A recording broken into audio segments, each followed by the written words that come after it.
сайн байна уу? Өөрийгөө танилцуулахгүй юу? Заасан байна уу? Наа гант төвөр гэдэг. Ашиглал компанид цахилгааны инженер гэдэг.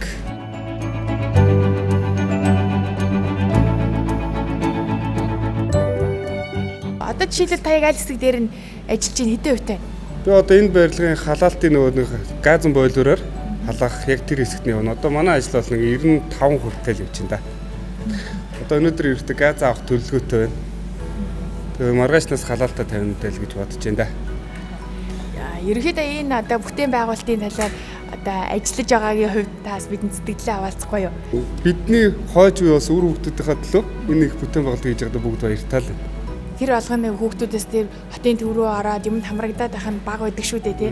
Тэгэхээр энийг дараа нь ингээд бүр нэг 100% бий болцсныхын дараас ингээд би энэ тест гар бие оролцож исэн шүү дээ гэхээр сэтгэл зөндөр байна хта. Тэгин өндөр байна шүү дээ. Ерөнхийдөө энэ их бүтээн байгуулалтанд оролцож байгаа. Тэгээд дээрэс нь хоёрт хэлэхэд одоо Улаанбаатарчууд бид бүгд утаагүй гэж ярьж байгаа. Яг манай компани бол яг энийг баримтлаад утаагүй маш том төсөл дээр анхных бол ажиллаж байгаа байхгүй яг энэ дээр. Одоо 1200 м квадратын том барилгыг утаагүйгээр нүүрсдүүлэхгүйгээр зөв газар халаана. Тэр талаасаа л илүү давуу талтай болж байгаа. Одоо энд нүүрсдүүлэх юм бол хэдий ч нэ утаа гарах уу гэдэг чинь бас өндөр хэмжээнд тооцогдсон шүү дээ. Тэр утааг байхгүй болгоод зөвхөн газар энэ барилгыг халаана гэж бодож байна да.